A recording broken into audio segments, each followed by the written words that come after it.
Well, hello and welcome to episode number 405 of the Plane Talking UK podcast.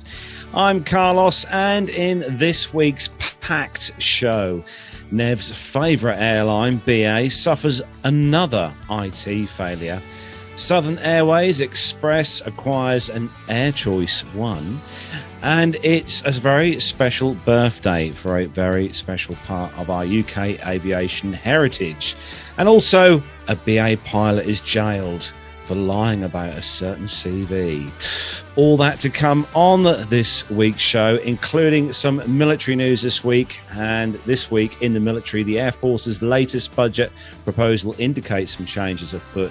A US Navy Hawkeye goes down off the coast of Virginia, and some military assets are repositioned to mainland Europe after a Norwegian military exercise. So joining me this week across the village, not stressed out one little bit, it is, of course, the IT legend who, let's be honest, this morning put on a fantastic show for our local radio station with his technical knowledge. It is, of course, Matt Smith. It was a bit of a challenge, wasn't it? It was a bit of a mad rush to the end there. I feel I now owe our producer some, chocolate or something for being grumpy. Never mind. No, seriously, I have to say, talking about our other project at the radio station, you've done a very good job today with that outside broadcast, Matt. I mean, it's only in the UK would it be snowing 1 minute, sunny the next. Then it was like doing an outside broadcast in Ireland. I'll be honest, 4 seasons in one day. Yeah, I must admit, whilst I was listening to you, it was sunny one moment, burning my skin off. Whilst driving. Yeah. Then it was like pea-sized hail. Yes. Then it was sleet. Yes. Then it was snow. Yep. Then there was wind. Yes. But enough about what you get up to in the cab. Anyway, lovely to have you doing all the right things in the studio this week, as always, man. And also joining us this week is Laura Davies says, "Sounds like Michigan." To be sounds fair. Like I know. It's so only true. 5 degrees outside now. Absolutely. Joining us from across the seas and the rivers and the lakes, many millions of miles away from us all here in the UK, is, of course, the legend that is Armando. Oh, hey, Carlos. I thought you were actually talking about our special guest for today, but I guess he's not that far, is he? No. But how are things with you, Armando? Great. Here we are moving houses. So what you can't see is that the regular studio has been just reduced to just a coffee table, a portable laptop, and 2 beers. Wow. 2 empty beer cans. Empty beer cans. Oh, that's no good. Are you at that stage in the movements or move stage, Armando, where you're sleeping on, black blankets and sleeping bags, and there's no kettle, there's no forks, there's no plates. You're literally having to. Correct. But as our special guest, who we're going to meet here in a second, knows, when you have a 7-year-old, you can turn anything into just, hey, we're camping for a couple weeks. I mean, what a special event. Yeah, I'm sure that works brilliantly. I'm sure she's completely fooled by that. Yes. Oh, thanks for joining us as always, Armando. But this week we are missing one member of the team. Unfortunately, Mr. Bounds, Nev, is not with us this evening. He's too busy sunning himself in Barbados today, so he won't be with us on the show. But I thought it was in Dundee. What are you? Is it Dundee? You can't compare, or somewhere like that. I thought Nev was in Barbados. Definitely Scotland. So okay. Sunning himself, I'm pretty confident, is not the case. Wow. Goodness, I should imagine it's a bit like the weather we've had here today. Yeah, I think Nev has definitely left his budgie smugglers at home for this trip. Oh, Carlos. Anyway, moving swiftly on to our guest. Image now. I know, sorry, the chat room's going wild. Yeah. To our guest this week, and because of a certain story that happened this week regarding a certain type of aircraft, we managed to.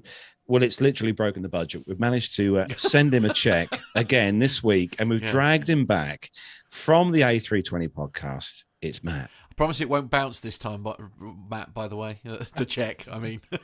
Excellent. Thanks very much. Yeah, thanks for having us on again. Always a pleasure. So, yeah, very honoured to be called up. Absolutely. Twice, Yeah, I know, honestly, in 1 month. yeah. That's amazing. Yes, well, actually, no, we're in April now, aren't we? It's Yeah. April Fool's Day today. Dear. Oh dear. Yeah, I didn't find it very funny. I didn't find it very funny in the pouring snow and the goodness knows what else. But yeah, Matt's just here to help us with a couple of stories. As he's going out for dinner. Well, are you going anywhere nice? Just a local Thai restaurant. Oh, yes, then. Yes, then is the answer to that. Anyway, if we don't get on with it, we won't. Yes, we won't so we're going to say a quick hello to everyone in the chat room who's joined us this evening. All the usual family members and many more in there this week. We've got Richard Adams, Neil Lanwell, Mazouz Kareem's in there as well, Dirk S. Laura Davis has joined us as well again this week. Hello to you, Laura. Masha's in there, Tony S., Jonathan Warner, our resident military photographer extraordinaire. John Jester, Flyer 152. Arnie Carlson is also in there. Evan Shue. Evan, whatever time is it where you are? It must be like 1 a.m. We've got John's in there. Jenny Parkinson over in Rome. Hope things are warmer where you are, Jenny, because it's not very warm here. Who else we got? And Matt Smith is in the chat room. Always good to have Matt Smith in the chat room. Yeah. He's very famous, I'll have you know, especially on social media. Anyway. That's all right. People are being rude in the chat room. I'm just complaining. That's essentially what's happening. So don't forget, if you are listening to us as an audio podcast and you want to join us on the live YouTube stream, don't forget to check out our YouTube page. Just search Plain Talking UK on YouTube, and also don't forget to click that subscribe and bell icon, which is right next door, to be notified when we are live and broadcasting shows as we are now. Evan Chu says it's dark 0 here. Yes. And I bet it's not 5.8 degrees Celsius where Evan is either. Probably not. Anyway, so we've got loads of news to get through this week, including our caption this and military news as well. So if all the team and guest is ready. Yes. Ready. So there we go. Yeah, Matt's clearing his throat and everything. Brilliant. Please take your seats and fasten your seatbelts.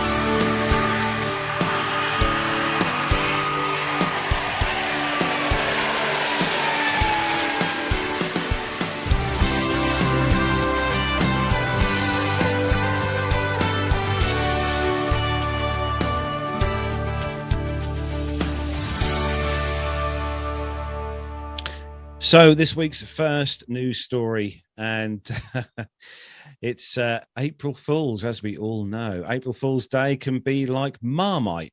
You may either love it or hate it. Simple Flying is collating the best April Fool's pranks as we find them in case you're fond of the silly season but don't have time to search for them. And anyone who follows me on social media, on Facebook especially, will know that I've been all around the world today. Anyway, so Emirates is adding a new level to your favorite food. Emirates. Have we what? Emirates.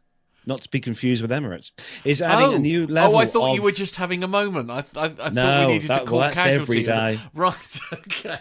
They're adding a new level of your favourite food delivery service with its new delivery service, Emirates, an anagram of the airline's name. Using the Emirates app, users can order a selection of cuisine from around the world.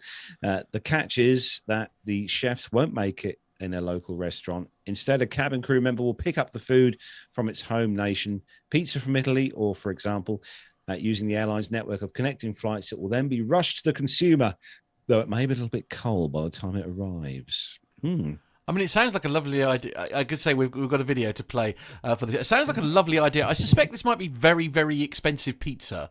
If I'm being honest, should we take a look at the April Fool's ad? Shall we? Here we go.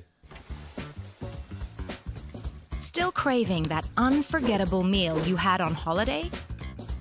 Introducing Emirates. You could enjoy authentic cuisine from anywhere in the world without stepping foot on a plane.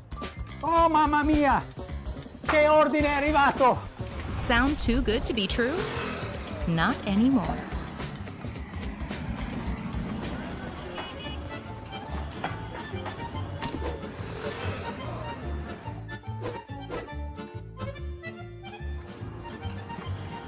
Ciao bella, la pizza è pronta, buon appetito.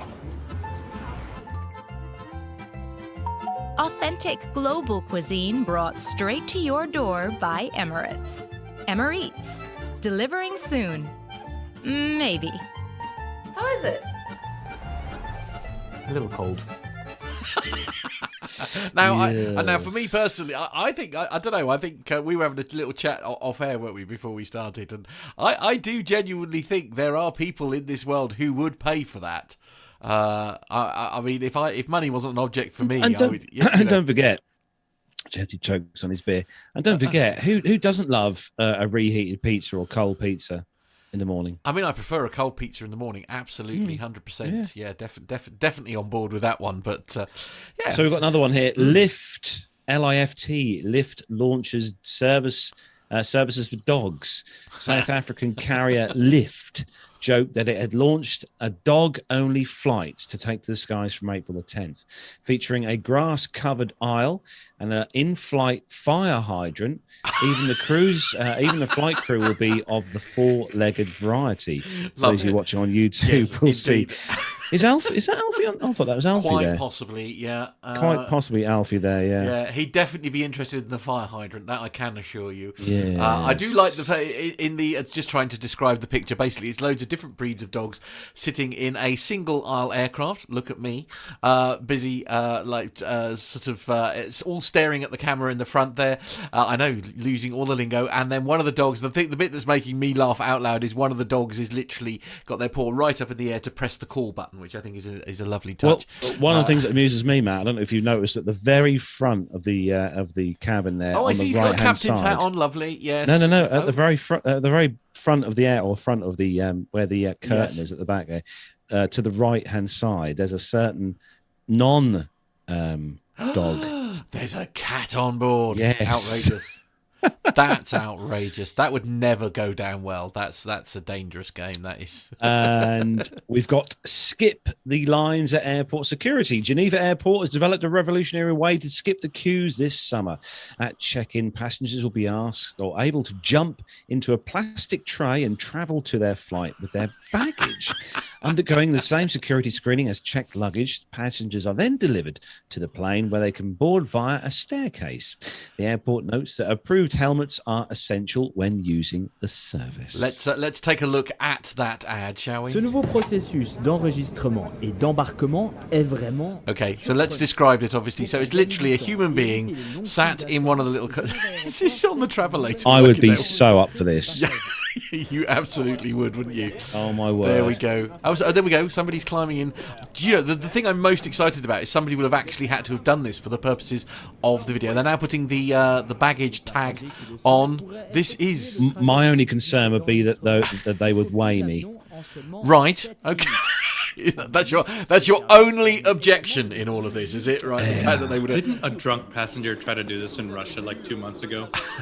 And he ended up he ended up like behind the scenes somewhere with his backpack snagged somewhere. Absolutely. I must be honest though. One of the things I am loving about this video is that we're getting a look like behind the scenes. Oh, now they're going through X-ray. That's nice. Their lunch is being scanned by the look of it. I just love the fact. I love that view because it would be a side of the airport you never see. Do you know what I mean? That would just be so cool. Anyway, you get the idea. It's bonkers at best and a classic first day. But of course, not first day, April Fool. Of course, that's not the end of the story, Carlos. No, we've got a new Airbus A350 operator. Toulouse-based photographer at French Painter shared a photo of an unpainted Airbus A350-850 bound for low-cost Irish carrier Ryanair. The aircraft is pictured without its engines, perhaps an optional extra. Probably, yeah. I mean, I love. I'd love to see a 350 with Ryanair, but I mean, genuinely though, they would. I mean, the seats would be. I mean, the amount of people they could cram on it for a start would be slightly frightening. But also, the thing that I quite like is, I mean, I'm amazed they don't have a large aircraft. Do you know what I mean? Because some of their routes, they could absolutely fill cram them, that aircraft with people on it. But anyway, there we go. God, imagine Yeah, the paninis on there. Anyway, the next one is Westjet to fly Boeing 787s to space. I mean, who wouldn't? Westjet is planning to operate Boeing 787 flights to space with its new subsidiary, Westjet X. Lovely. The X means space. Tickets will cost a mere $500,000 for a one-way trip. Ooh, cheap. And half the price of the company's competitors. The airline advertised Wi-Fi is also available, so you can TikTok from space, and you can read more on WestJet's dedicated website to see more. Here about we this. go then. Let's take a look at this. Affordable. Today, our goal remains the same, but with a new destination. Space. Introducing WestJet X. The X means space. We believe space travel shouldn't just be for astronauts and billionaires. That's why our flights start at just $500,000. One way. Our state-of-the-art spacecraft is designed for your comfort and safety, and not to look like a Wow. all Okay. with the real WestJet service you know and love. Experience the beauty of the cosmos. Mars, Saturn, Pluto, Ceylon Maybe 7, the engines run at that altitude. and so much more. Anyway, you get it. WestJet X is an important endeavour for humankind. There we go. There's another sort of 35 seconds of that, but I think you get the gist. Well, sign up there, you know. Do you know the thing? It just worries me a bit. It's a one-way. Yeah, well, there is price. that. Yes, absolutely. One of the things that I do love about this, though, which is the amount of that video will have cost serious money to make. Do you know what I mean? It's just like, I love that they've sort of wasted, money on these videos. I can't help but find them very, very enjoyable. Mark has just said on the WhatsApp, one-way ticket. He's just realised that as well. Yeah. One-way ticket, absolutely. I love how it starts at 500. I mean, for some people, it might be good. Thousand. They might appreciate Right, okay. We won't go into the list of people that you'd like to put on that aircraft, Carlos. I have a list, trust me. Anyway. Yeah, where do I book, says Jonathan Warner. Yeah. Lovely. What, for you or someone else?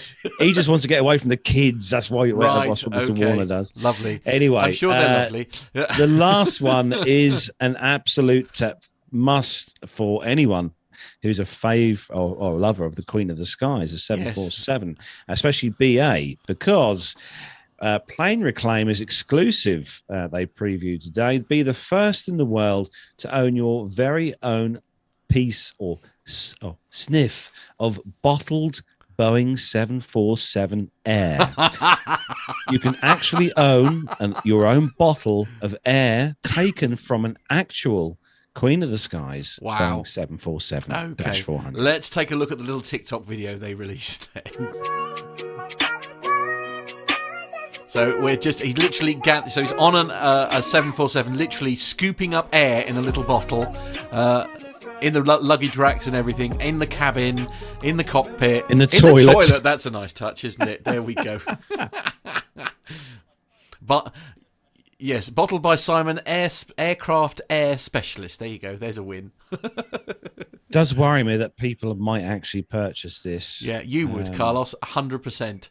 Yeah, I'm running out of space on here for anything else to go. But I mean, right. I'm going for anything. Yeah. Air is a good option, I think. With the way the prices of fuels and stuff are going in this country, it's probably going to be a big commodity. Yeah, you haven't got to worry about where you're going to store air, though. Do you know what I mean? You open the bottle and that's it. You've got 747 air in your office. Alan White is in the chat room is very much looking forward to some Boeing bog air. I don't know about you guys, but I've certainly flown some aircraft in the military that had very distinct odors to them.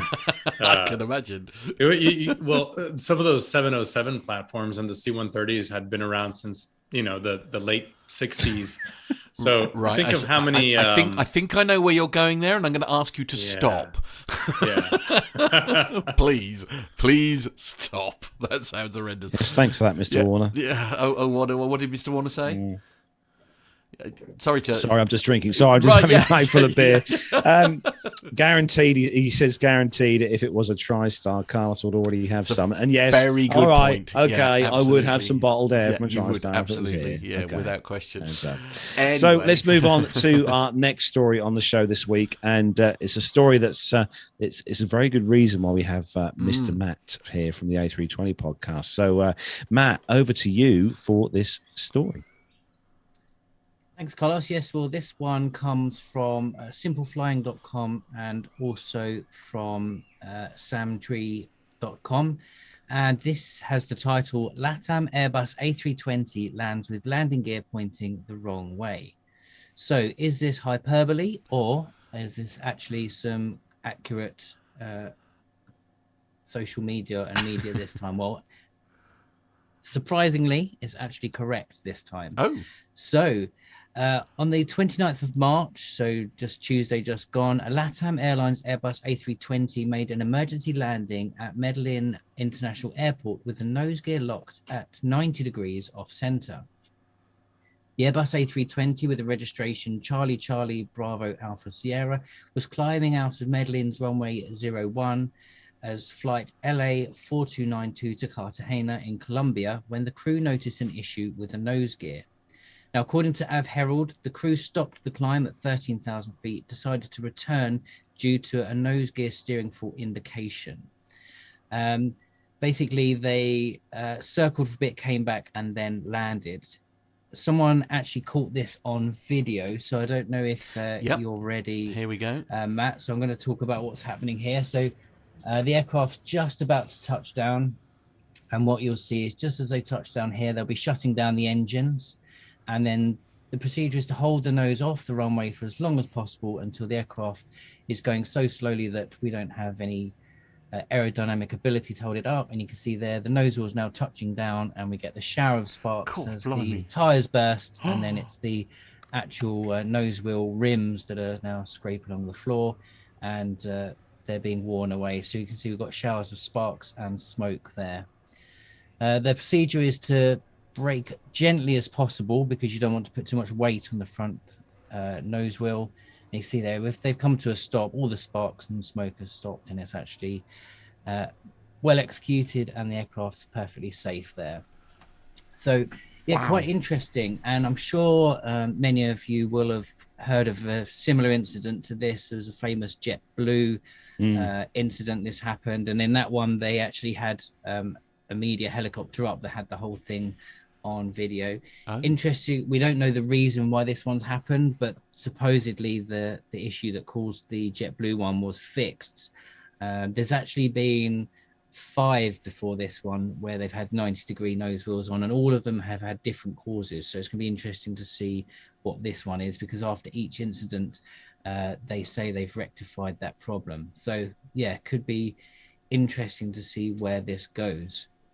In the press release, the Colombian Civil Aviation Authority confirmed that a fault was detected in one of the gear tires forward after takeoff. I think this might be a translation error because we don't have any indications for their forward tires, but they probably had something to do with the nose wheel steering indication, which we can there's certain procedures where that combined with another failure tells us that this is most likely to happen. So yeah, basically they've done a pretty good job there.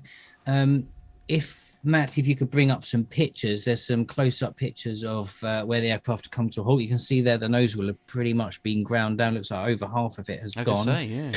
And yeah, there's quite a lot of. I mean, the rest of the aircraft seems pretty unharmed, doesn't it? But it's just where it's worn down there.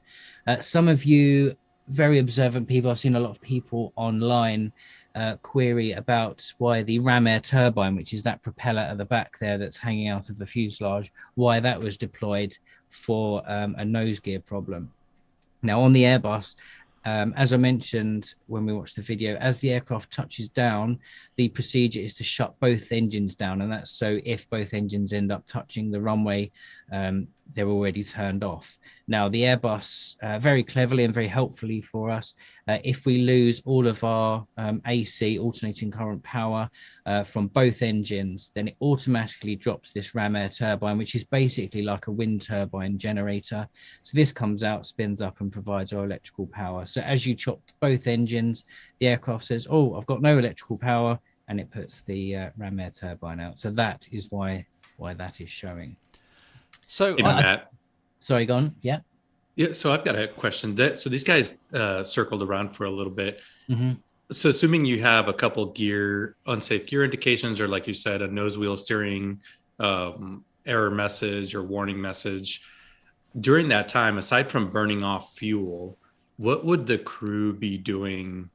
Are they mentally rehearsing this? Are they coming up with contingency plans? What would you be doing as a trainer? I mean, of the 5 other incidents, I think 3 of them, they did a low fly past and asked the tower to confirm what the state of the nose wheel was.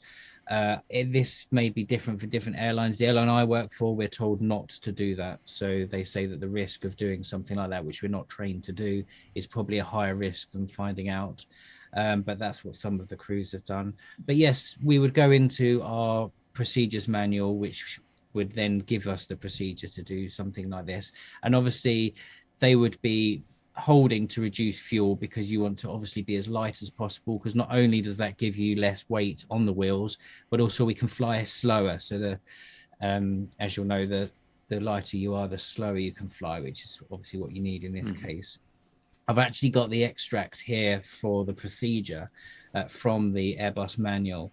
And it says here, a normal approach should be flown and control surfaces used as required to maintain the aircraft in a normal attitude for as long as possible after touchdown. Now, what that's getting at is if you've lost one of the main gear, so say the left gear hasn't come down, then they're saying once you touch down, fly to the right so that it keeps that left wing up as long as possible.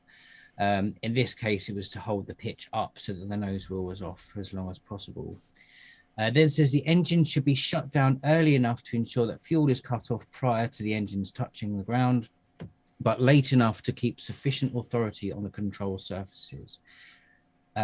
Considering a realistic hydraulic demand, so this is like assuming just using the normal controls to keep it straight, they recommend, or they suggest, that hydraulic power will actually remain available for up to 30 seconds after the engine shut down, just through the engine spinning. So we have the pumps are directly connected to the engine, so even when you turn them off, actually the hydraulic power is produced from pretty low RPM on the engine, so 30 seconds you're still going to get it afterwards.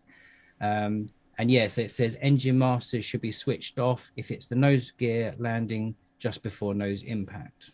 So there you go. That's what they ask you to do. I mean, one question I've got, if I may, is this a problem unique to the A320, or can this problem exist on different aircraft? I've not heard of it anywhere else. Okay. I mean, that's not to say it hasn't happened anywhere else, but I'm not aware of it. So forgive my naivety there. Is there I don't know, this is, perhaps I'm not the right person to ask this question, but is it like a potential design flaw then as to why this is happening? Is there a reason why it has to do this 90-degree thing? Is it because of what it has to do to sort of go into the underbelly of the aircraft, or is there another reason why the need for this to rotate exists?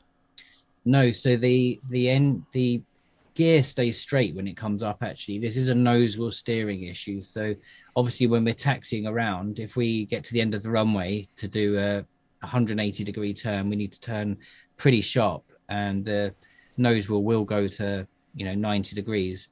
So it is required, and it's something to do with the nose wheel steering issue. But like I say, each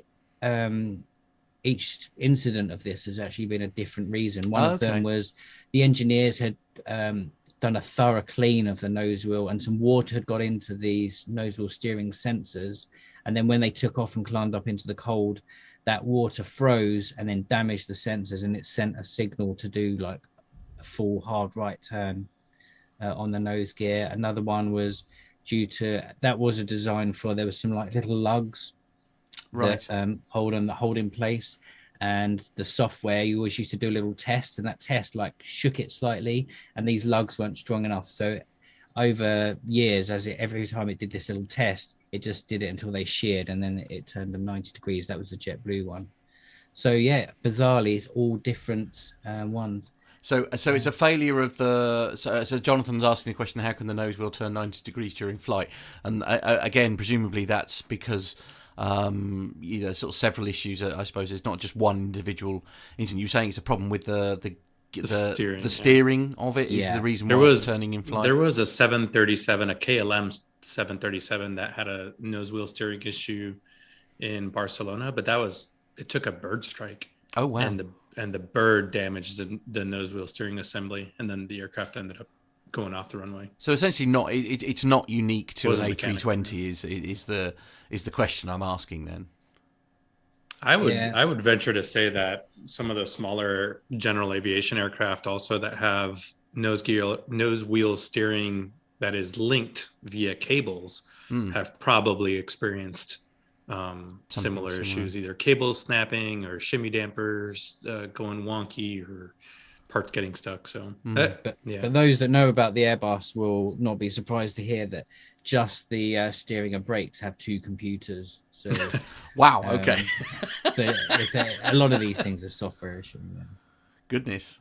John Jester's got a question in the chat room. Matt, he says, can you air start your APU in the bus? Air start? No, we use batteries to start the APU. There we go, John. Yeah. And would that little turbine that you were mentioning there? I must admit, I didn't know that it existed or what its purpose was. The rat. So, why is it A, called a rat, and B, what is its purpose? Well, I mean, what does it do? Okay, so RAT stands for ram air turbine. So it's a turbine that's spun up with air ramming into it. So that's where the term ram air turbine comes from. And what that does is actually produces hydraulic pressure. So its primary purpose is to provide hydraulic pressure. Okay. Which then we have the ability to, from that hydraulic pressure within the hydraulic system, tap that energy and turn a electrical generator to provide us electrical power as well. Okay. So it's used for loss of hydraulics or loss of electrics. Wow. But I'm right in saying, though, Matt, it doesn't give electrical power to every single system in the entire aircraft. It's just the critical systems, yeah?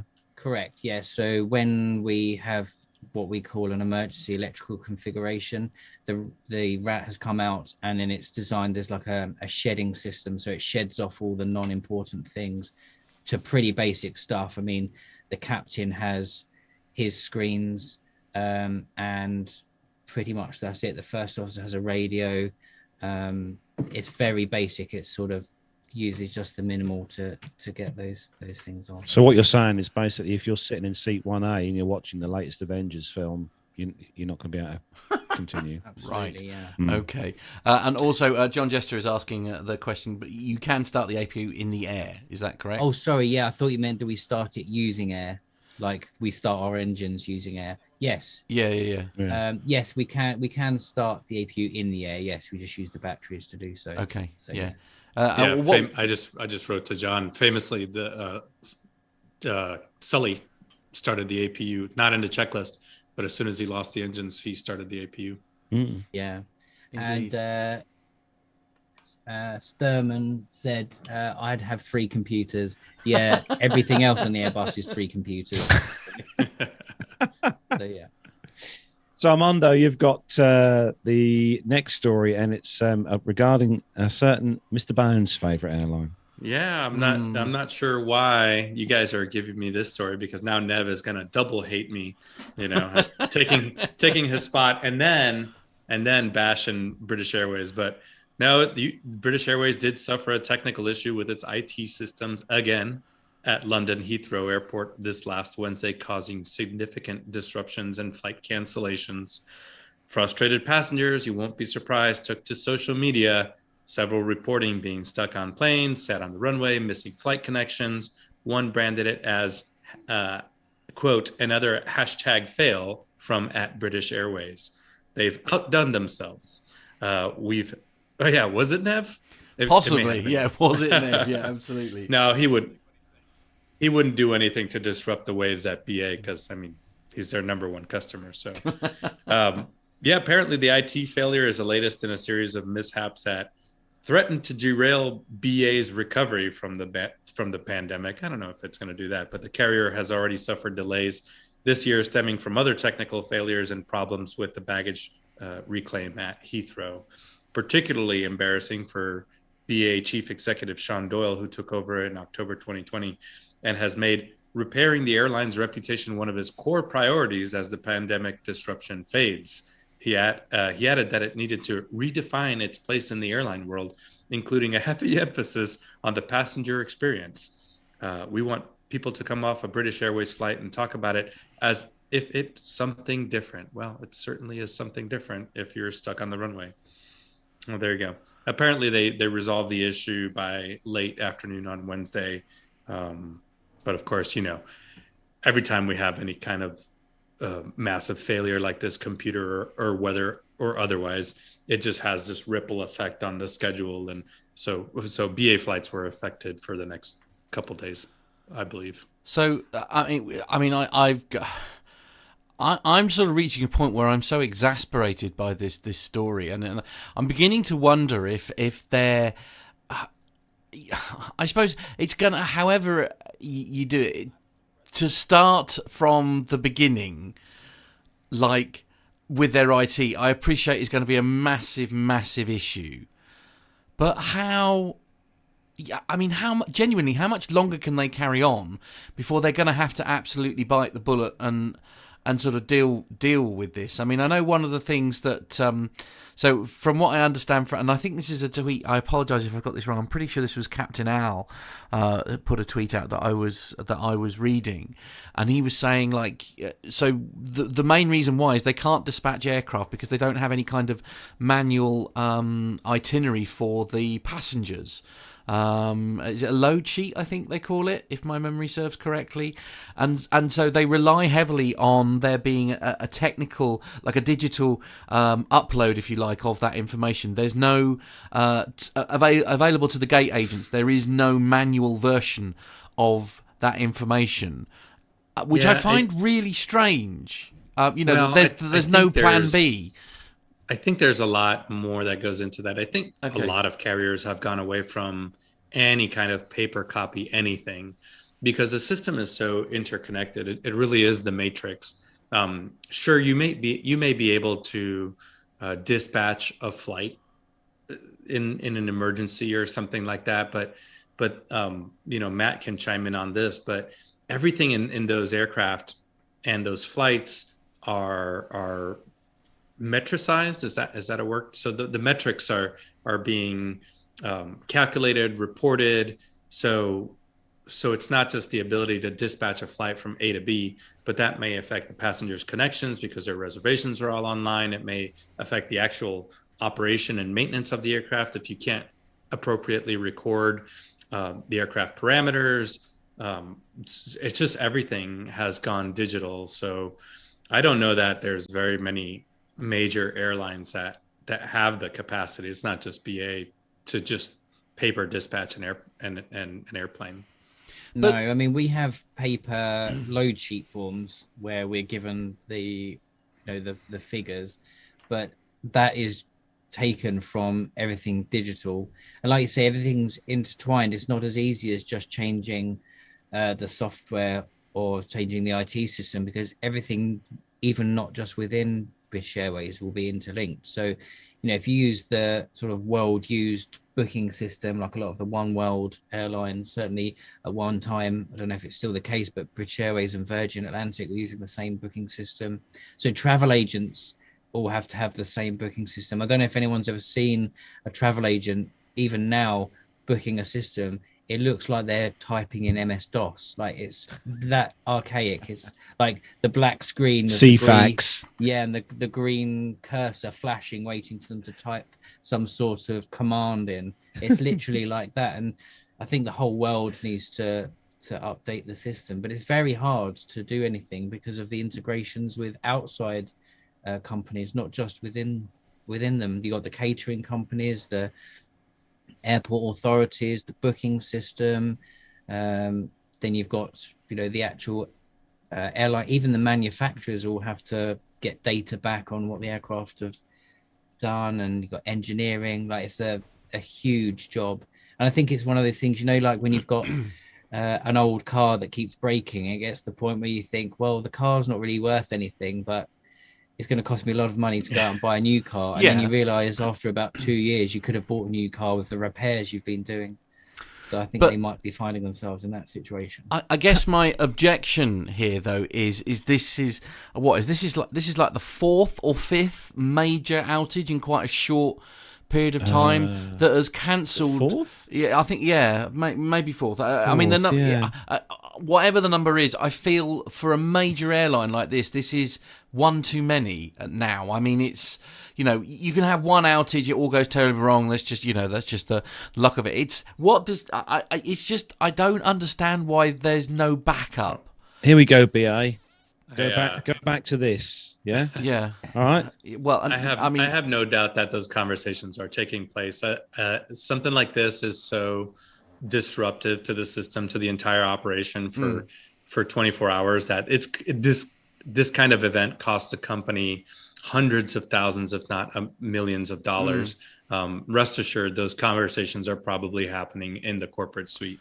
Absolutely. I mean, the airline I work for, where we just have A320s, one cancellation costs between 20 and 30,000 pounds. So you imagine what it must be like on bigger aircraft with more people to rebook and compensate and put in hotels. It will be millions. Yeah. Indeed. Mark from WhatsApp is saying that our BA. Sorry, my thing's crashed. Hang on. He's asking, are BA liable to fines from other airlines if they're affected?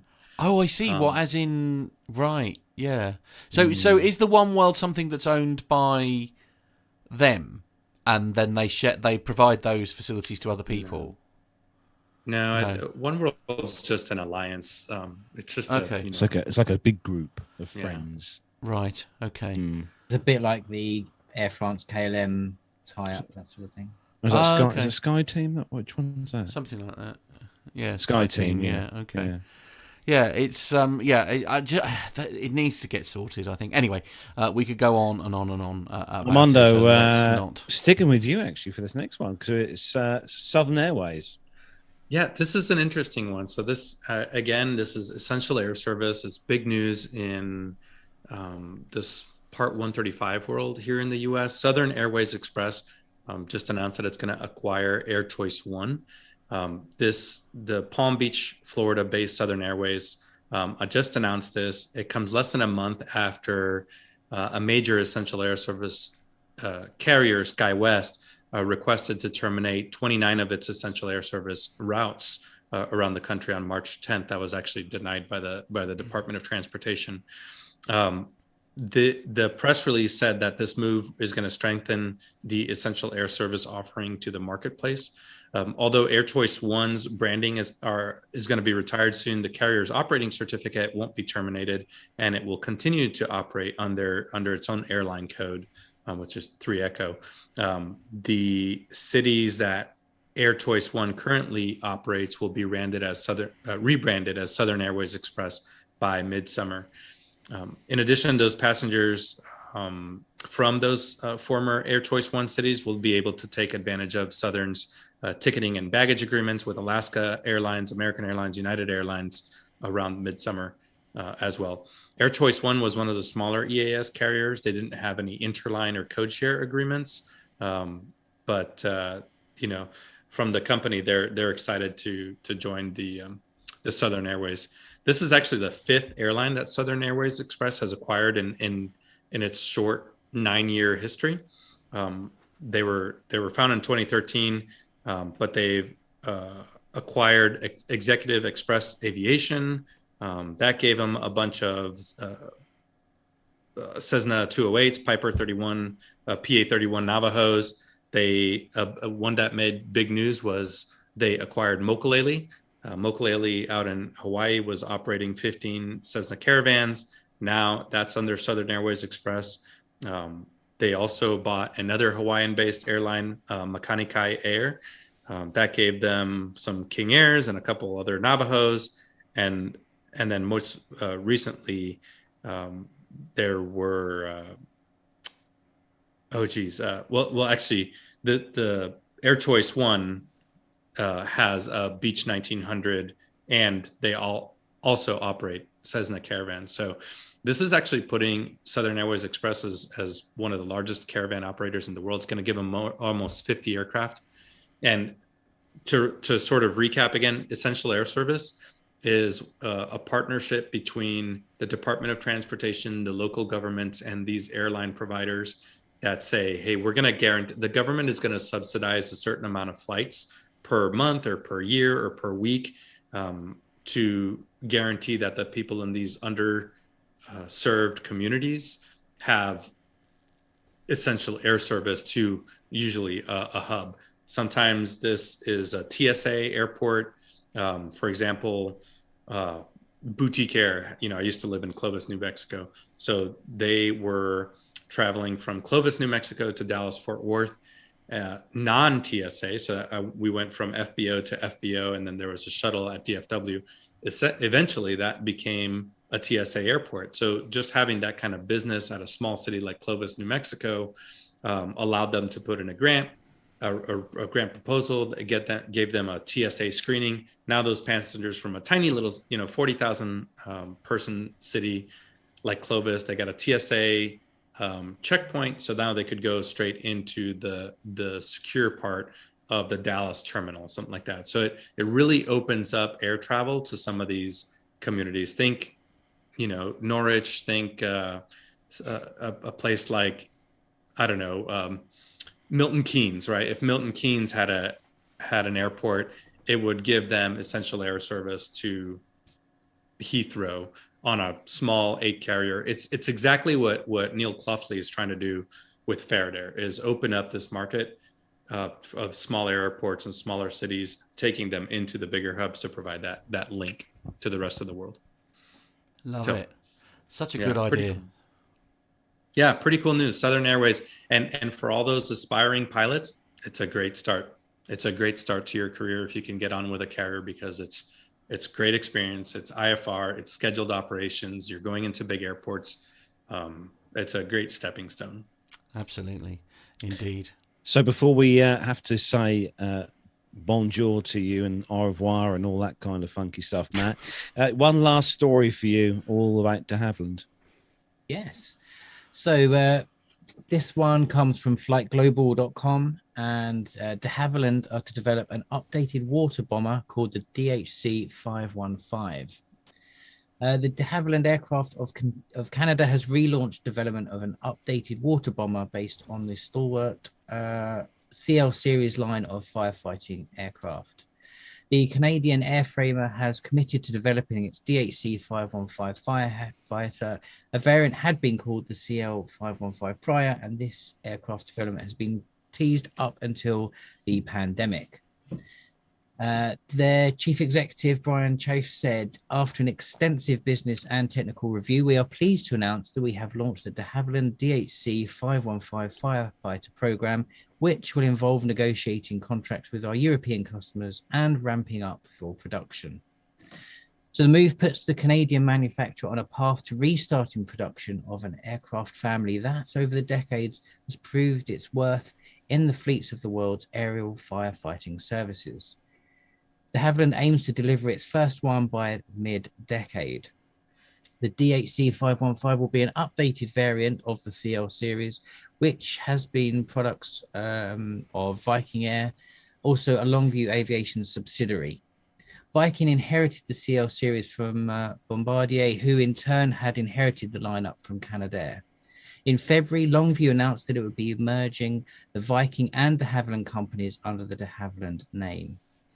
Viking previously said that the CL-515 would have twin Pratt & Whitney Canada PW123AF turboprops and Collins Aerospace's Proline Fusion digital avionics. It was also to have improved corrosion protection and increased landing weight and the ability to carry 7,000 litres or 1,850 US gallons of water up from the CL-415's 6,000 litre capacity. The DHC-515 can be equipped with a spray boom for insect control or oil spill dispersant, or a large cargo door suited for disaster relief missions, according to Viking's website. They can also be equipped as a medevac aircraft. De Havilland says that 22 have been ordered by European customers, but they declined to comment on who they could possibly be. So it sounds like it's going to be a pretty useful utility aircraft, doesn't Very it? agile. Yeah, very agile, I think. Yeah, Indeed. absolutely. And to have that ability to land as well on water, obviously, is to collect water and then be able to fly out and fight the fires directly. Doesn't give it how much water that actually holds, but Yeah, it's 1,800 gallons. 1,800 gallons. 7,000 litres. Yeah. 7,000 litres. Yes, that's not a small amount of water. No. And and it's nice that well, you know, it's going to be good that they're upgrading the avionics and the rust protection things, because unfortunately, no, there are probably a higher than average amount of accidents with firefighting aircraft compared to some other operations and sectors. So, you know, they're flying around in old aircraft a lot of the time with these things. So updated avionics and new airframes is going to be great for saving lives, hopefully, as well. Absolutely. On the ground and actually those operating it. I can remember a few years back when we were all at Farnborough, when it was an air show with actual aircraft in the air. Do you remember those days? We had the Boeing 727, didn't we, with the spray booms on the firefighting one that done a show or a fly past at the air show. Did it? Did they demonstrate its sort of water dumping? They did, capability? yeah. Wow. Yeah. That was that was a few years back. That was, but that was when I think that's when we did a live show from there, actually, Matt. Farnborough. So yeah, we had a couple, to be fair. I always remember on the Ice Pilots series when they shuttled two across. Yeah, that was quite cool, wasn't it? Absolutely. Yeah, well, interesting. We better say a very good evening to Matt. Thank you so much for joining us. Yes, thank you, and thank you for your expertise with the gear landing issue there. Much appreciated. Enjoy your dinner. Although I must say, producer John has just had some food delivered to his hotel room, doesn't look too shabby. That doesn't look too shabby at all. We're all salivating. Yeah, absolutely. we're starving. So absolutely. Yeah, enjoy your meal, Matt. Thanks for coming on. Thanks as always for having me on. It's always a pleasure. Anyone that wants to be even more geeky about this, on Monday, I'll be putting out a whole episode podcast on these 90-degree nose wheels, and I'll be going into detail on each of the 6 incidents that have now happened. So, yeah. Yeah. There. There we go. We'll put that link. We'll put that link in the show notes. We will, absolutely. Yeah. Thanks ever so much, everyone. Take care. Thanks, Matt. We'll see you soon, Matt. Yeah, we'll catch up with you soon, Matt. Take care. Indeed. Okay. There we go. Sorry. Shout out to Flight Team who joined us in the chat room this evening. And don't normally get a chance to join us for the live shows, but they've managed to jump into the chat room tonight. So welcome to you. Welcome into the madness that is the chat room here on a Friday night on PTUK. I'm loving the little logo there. Sorry, just pop that one back up. Sorry, rubbish on a podcast, I know, but that is I love that. I love the little the little emote. Somebody else talk. I've lost the ability today. Moving on. It's like a little model aircraft. I like that. It is. I love it. Yeah. I've had how many beers? I haven't had anything to drink. I don't know. It's just general exorption. I'm sorry. It's been to be fair, Matt was up at a silly o'clock this morning sorting out things in the minus 400,000 degrees Celsius. I mean, if we're going to play that game though, and then had to put the studio back together. But as I say, if we're going to play that game, producer John I think has had about 3 hours in like sort of 30 . So but he's eating nice food. So. Oh, right. Yeah. Okay. Anyway. What was the matter with my jacket potato? How rude. Don't you start about jacket potatoes. Anyway, moving on. Honestly. Anyway, moving on. This next story comes to us from skynews.com. And, oh my word, British Airways are getting a bit of a bashing this week on the show. They Anyway, are. It's because Nev's not here to funny defend Nev's them. not That's here. what it is. Absolutely. British Airways pilot is jailed for lying about his flying experience on a CV to get a job. Blimey.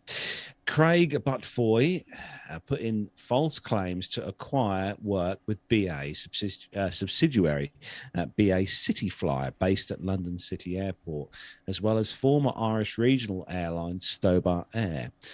A pilot has been sent to prison for lying about his flying experience to get a job with British Airways, the CAA have said. So Craig Butfoy put in false claims to acquire work with BA and City Flyer based at London City as well. We've already said that bit. Who've done these show notes? Honestly, John. He continued working for the airlines for 2 years between April 2016 and March 2018. Butfoy from Kent entered false details and altered entries in his flight logbook so that he could appear more experienced than he actually was, the court heard. He pleaded guilty to 4 charges of fraud on Monday this week and was handed a 12-month prison sentence at Snaresbrook Court, Crown Court in East London, the CAA said. Jonathan Spence, not Warner, Jonathan Spence, a general counsel at the CAA, said the Civil Aviation Authority, prosecution and the sentence imposed show that the offences of this kind have taken very seriously by the CAA, the courts. Pilot integrity is at the heart of aviation safety, and they'll take all necessary steps to maintain that position. I mean, you can write anything you like in your pilot, in your logbook, I suppose. I mean, I could easily add 2,000 or 3,000 hours to my logbook, I suppose, if I wanted to. But it's unfortunate, but people do it, and all they're doing is putting people's lives at stake. Amazing that in an industry, in a profession where so much is predicated on trust. It's amazing that you would lie to get a job, but people still do it. There, here in the US, the FAA does audit logbooks. Well, sometimes when you're going up for a new type rating, a new certificate, they have a certain number of people that they need to, not people, but a certain number of applications that they need to audit to maintain the integrity of the system. So here, that's one thing that I always tell anybody that I'm flying with, especially some of our operators. We have single engine aircraft or something like a citation, which is on a certificate. Technically, it's a single pilot aircraft, doesn't require a second in command unless you have the proper paperwork in place for the right seat to log that time, whether that's the op specs or a a pilot development program. People are logging all kinds of crazy things, or they'll sit right seat in a King Air. Next thing you know, that goes into your logbook. Well, you can't really do that. And they're claiming, that they have a certain amount of multi-engine time or turbine time, or in this case, total time, just to get to the next step, hoping that they can go back and erase it at some point. And that's just a dangerous game to play with both people's lives, and something like this will surely result in a certificate revocation. I logged over 1,000 hours in the Pilates with you in December, didn't I, Armando? Did you? Yeah. Right. Okay.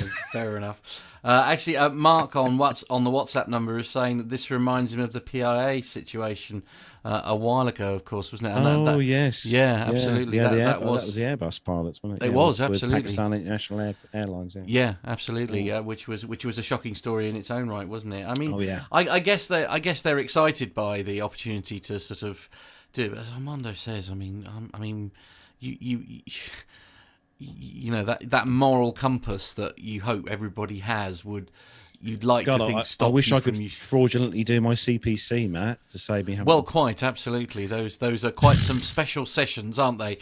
Indeed. Anyway, so next story, Armando, and this is cue the Bad Boys music. This is a Bad Boys roundup, Armando.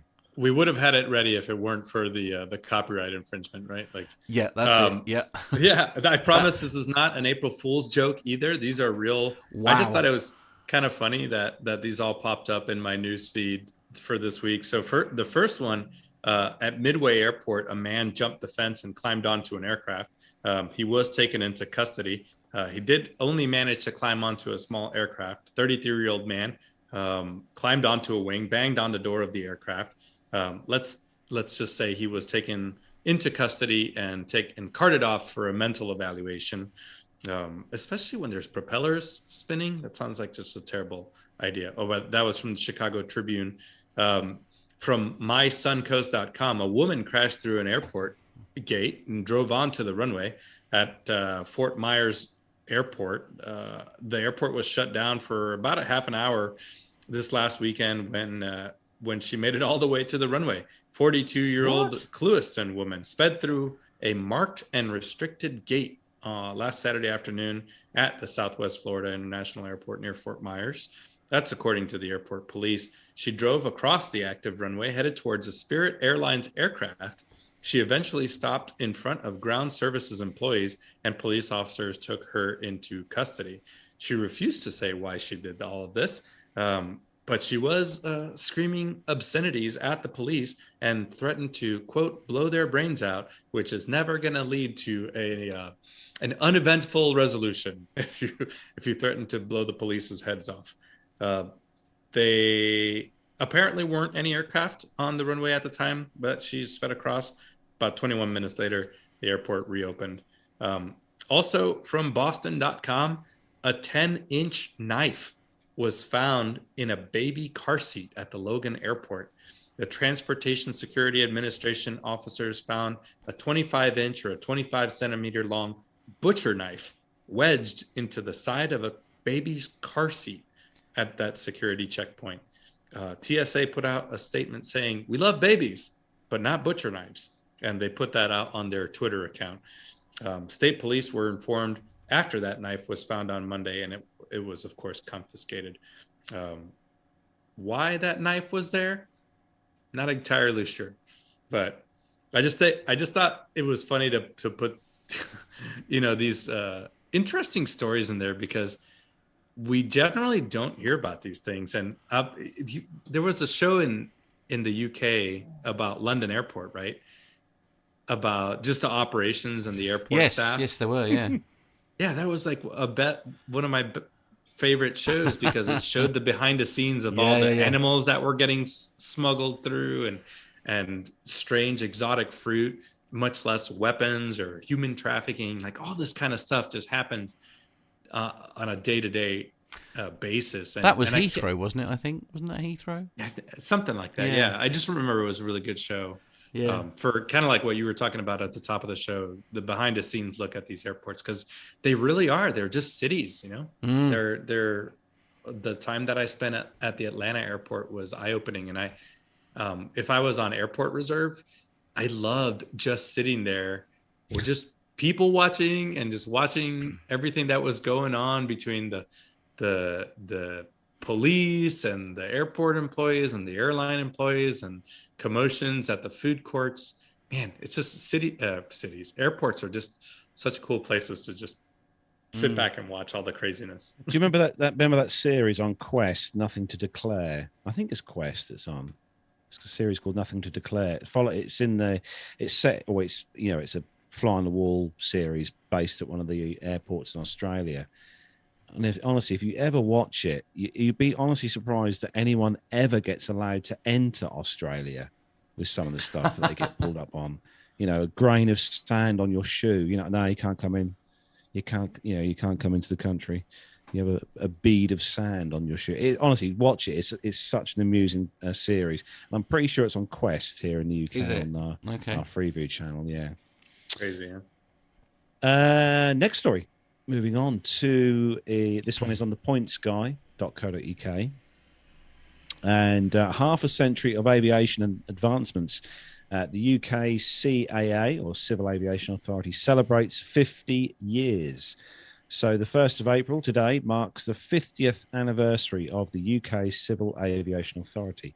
The past 5 decades have seen revolutionary advances in aviation, safety and travel, of which the organisation has been at the forefront since its formation. The Civil Aviation Authority was formed as part of the Civil Aviation Act 1971. evolving from the Air Registration Board and the Board of Trade in order to oversee the regulation of civil aviation in the United Kingdom. Since 1972, the organisation has worked tirelessly to advance air travel in the UK, bringing about major safety regulations and protections for travellers, including the ATOL scheme and certifying of iconic aircraft such as Concorde and Boeing 757, 767 and the Airbus A310, among others. So here are some of the highlights of the Through the Decades from the CAA. So in the 70s, 1974, Clarkson's Travel Holiday Company collapsed, leaving 35,000 travellers abroad. The breakdown of the company meant that there were insufficient funds to repay those who had paid for their holidays in advance, leaving thousands of travellers out of pocket, and the creation of a new scheme, ATOL, to protect travellers was brought into effect. In 1975, a significant milestone came when Concorde gained its certification of airworthiness from the Civil Aviation Authority. So 1980, in the 80s, saw a wave of aviation advancements. It was the period when London City Airport became fully operational. Certification was granted for the 757 and 767 and the Airbus A310. Following the Air Tours accidents of 1985, the mid-80s also saw the introduction of crucial cabin safety measures, including floor-level lighting, toilet smoke detectors, greater space around overwing exits, and fire-blocking seat covers. So moving on to the 90s, further safety improvements followed the 1989 Kegworth air crash. Remember that one very well. Recommendations contributing to the development and implementation of crew resource management, or CRM as we all know it. By 1997, the aviation industry had become a major sector in the UK economy with over 15,000 aircraft on the Civil Aviation Authority's register. At this point, UK air traffic controllers were now handling over 4 million flights a year. So 2000s, following 9/11, the Civil Aviation Authority played a crucial role in protecting airspace, introducing a restriction on flying over central London. The eruption of the Icelandic volcano, very interesting name there, I'm sure Matt will pronounce that one for me, known as the volcano. You'll have to decipher that one. The 2010 ash crisis led to the closure of most European airspace. The Civil Aviation Authority, working in partnership with airspace regulators throughout Europe, managed to set new safety standards and reopen airspace within days. So the 2010s, 2014 saw the launch of the Civil Aviation Authority's dedicated unit, helping to further promote the UK's thriving general aviation sector. 2017, 2019, Monarch Airlines, Thomas Cook collapsed respectively, with 2019 seeing the Civil Aviation Authority launch the largest repatriation in peacetime history. So into the 2020s, well, coronavirus, enough said on that particular subject. We've covered that 4 billion times. In 2021, the Civil Aviation Authority took on new powers as the UK's space regulator, helping to develop a safe, innovative and thrilling space industry within the UK. So from Peter UK, happy birthday to the Civil Aviation Authority. So 50 years young they are today, the 1st of April. Wow. Okay. Very cool. We'll move on to the next story then. Yeah, and yes, absolutely. The John is saying in my ear I didn't try to pronounce the name of the volcano. You would be, he's doing a lovely job of it in my ears. It's such Volcano a shame I can't, Dave. Yeah, it's such a shame I can't share it with you. But anyway, we'll move on. Okay. Shush now, John. These airlines boarding passes offer travel perks even after you land. So this is coming from cntraveler.com, and I absolutely love this story. I must admit, it's not something that had entered my head, which is why this was so fascinating to me. For most travellers, a boarding pass generally has a short shelf life. Once the flight attendant scans them, they're usually on their way to a trash can or doomed to languish in the depths plus of an airline app. But did you know your airline boarding pass can grant you access to travel perks even once your flight lands? So we're going to talk about some of the airlines that offer perks with your ticket. Alaska Airlines. On board Alaska Airlines, your boarding pass doubles as a lift pass at 8 ski resorts throughout Alaska, Canada, Colorado, Idaho, Washington and Montana. Passengers can nab one free lift ticket per boarding pass on the same day as their flight arrives. The list of eligible partner resorts can be found on Alaska's site, as well as offer details like blackout dates and other restrictions. Oh, cool. Asiana Airlines, with Seoul-based Asiana's Magic Boarding Pass program, travellers can score a host of discounts at tourist sites throughout South Korea and other regions in the airline's network. Simply flashing their boarding pass opens up flyers to reduced entry costs at museums and other attractions, including 30% off admission at Seoul's Coex Aquarium and 10% off tickets to the city's, I want to say, Joindong Theatre. Wow. BA, I was surprised to learn, your British Airways boarding pass, if the flight's going ahead, of course, is your ticket to savings at some of London's poshest boutiques. Offers include a 15% discount at Bentley and Skinner's Jewellers in Mayfair, 15% off at Hackett British Menswear, and 10% savings at Floris British Perfumers.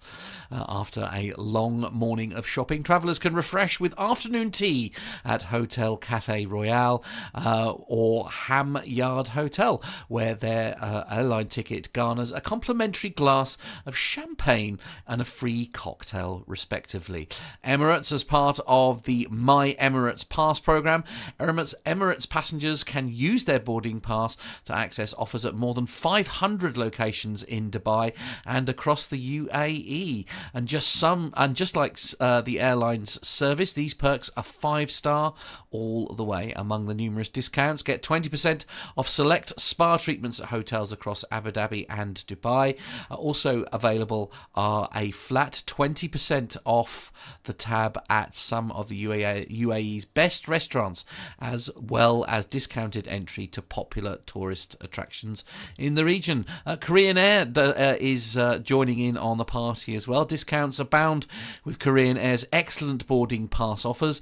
Flyers can show their boarding pass for up to 7 days after their departing flight to score benefits like half off admission at the Jeju Folk Village. It is 45% off Lotte rent-a-car reservations, plus specialty dining perks like free seasonal entrees and complimentary beverages at popular restaurants. And finally, Singapore Airlines offers include desert, as in dessert, at numerous restaurants throughout Singapore, plus other dining discounts, up to 20% off treatments at Aikida Spa, including an onsen bath. What's an onsen bath? I want to know what that is. With a massage or an organic facial, and 20% off tours with Singapore sidecars.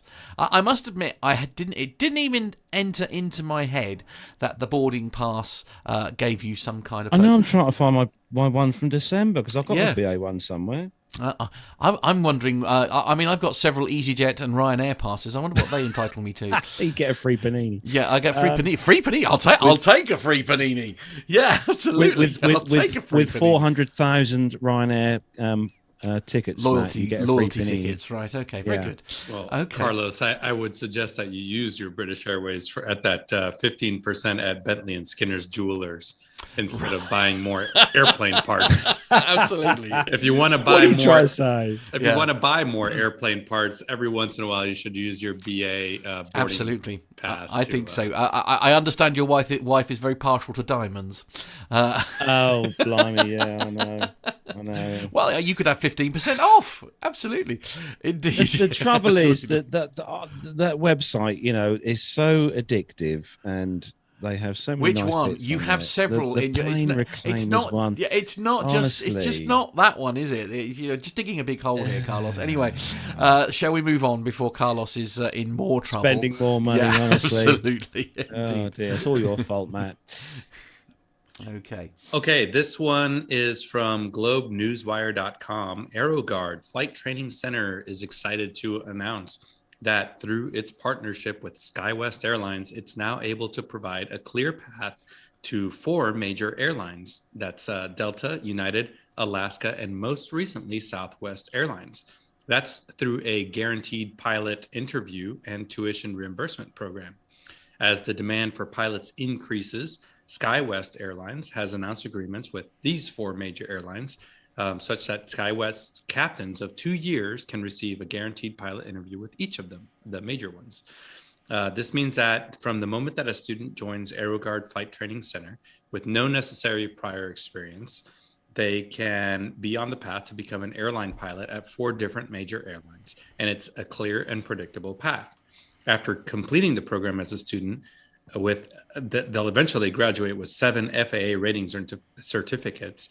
AeroGuard graduates are guaranteed an interview for a flight instructor position there at the academy to build their flight experience to get to the required minimum hours, which is usually around 1,500 hours, while earning a salary and benefits. These pilots, after they gain the required flight time, which typically takes about 2.5 years from their start, then they're guaranteed a first officer final interview with SkyWest Airlines, where they, if they are accepted and complete the initial operating experience, they also receive a tuition reimbursement of $17,500. SkyWest Airlines has just recently announced this new pathway program to Southwest Airlines, in addition to Delta, United, and Alaska, for young pilots to upgrade to captain after a 2-year period. This makes just a nice career path from the moment that you begin.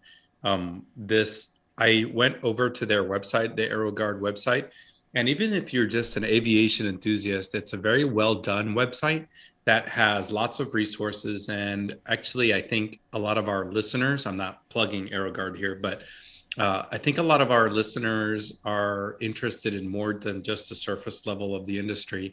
And they have a really nice drop-down menu system of the pathway to becoming a pilot, the different avenues of becoming a pilot. Of course, they're going to plug their own services, but everything from how much does it cost, how long does it take, when should you start, is it ever the wrong or the right time to start pilot training? But it's a really well done website. And having my own nephew is now going, he's 17 years old, and like the family business, my dad, my brother, my grandfather was a pilot, I'm a pilot, we're all pilots, and he is naturally following in those footsteps. And just 2 weekends ago, he was traveling with his dad all over Florida, looking at Part 61 flight academies, Part 141 flight academies, and something like this, AeroGuard, where from the moment that you join up, that you could potentially have a pathway to a major airline. Having the ability to go to 4 major airlines, that's very unique. So if you're interested in beginning your career, it doesn't matter how old you are, check out that AeroGuard website. That's really well done. It's always nice to see things like this happening, especially with training and stuff, and the way things are right now, and to try and get, especially young people, kind of interested, definitely engaged in training and starting training and that. So yeah, it's certainly not cheap. We always say that. Oh no, no. But the career, if you're able to get through, now this is one difference between the US and Europe. If you're able to get to a regional, get through those initial couple years, get to a major, and you're only 25 years old at the time that you get there, your potential earnings over the course of your career are well into the tens of millions. And I'm not even exaggerating on that. If you were to go to a major in your mid 20s, you're going to be upwards of 15 million and up by the time you retire at age 60 age 65, and then you can go corporate from there and continue making well into the $150,000-$200,000 a year range. So yeah, it's a great time to get into the career field. And like Dana says on APG, every month that ticks by that you're thinking about it, that's a month of seniority that you're losing out on. Yeah, absolutely. Indeed. So- Before we move on, can I go just say there's an awful lot of love in the chat room for your Pilates shirt, Armando. Oh, I've already got my eyes on that. Oh, have you? Oh, right. Oh, okay. I will say it's like BMW swag. Because it's unique. They're Swiss and all that stuff. They're remarkably expensive. I got this shirt at training, but yeah, they're hard to find. You have to either go to the store at Flight Safety or to the Pilates store, which are gonna, Yeah. So in other words, he's not getting one, essentially. Richard Adams saying, diamonds, Carlos. That's it. You need a DA-42. I don't understand that. Oh, that would be nice. That would be nice. Perfect. Somebody Gemma would love a diamond. I know. We see one of those at Duxford I see what weekend. you I did think there. the diamond We did. grey. Yeah, it's very nice. Yeah, very nice. yeah, I see what you did there. Yeah. I need to stop buying aircraft parts. Anyway, it's never going to happen. To be fair.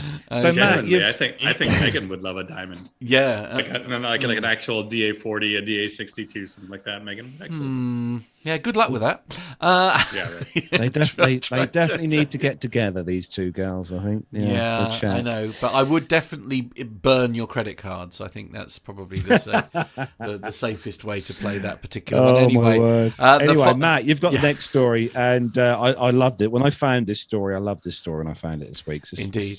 It's a very ingenious way. Indeed, it's an unusual approach, one which I have many questions on for reasons which will become apparent as I read it. So the final story this week in the commercial is Indigo. Man says he hacked airline website to find lost luggage. This is on the BBC website.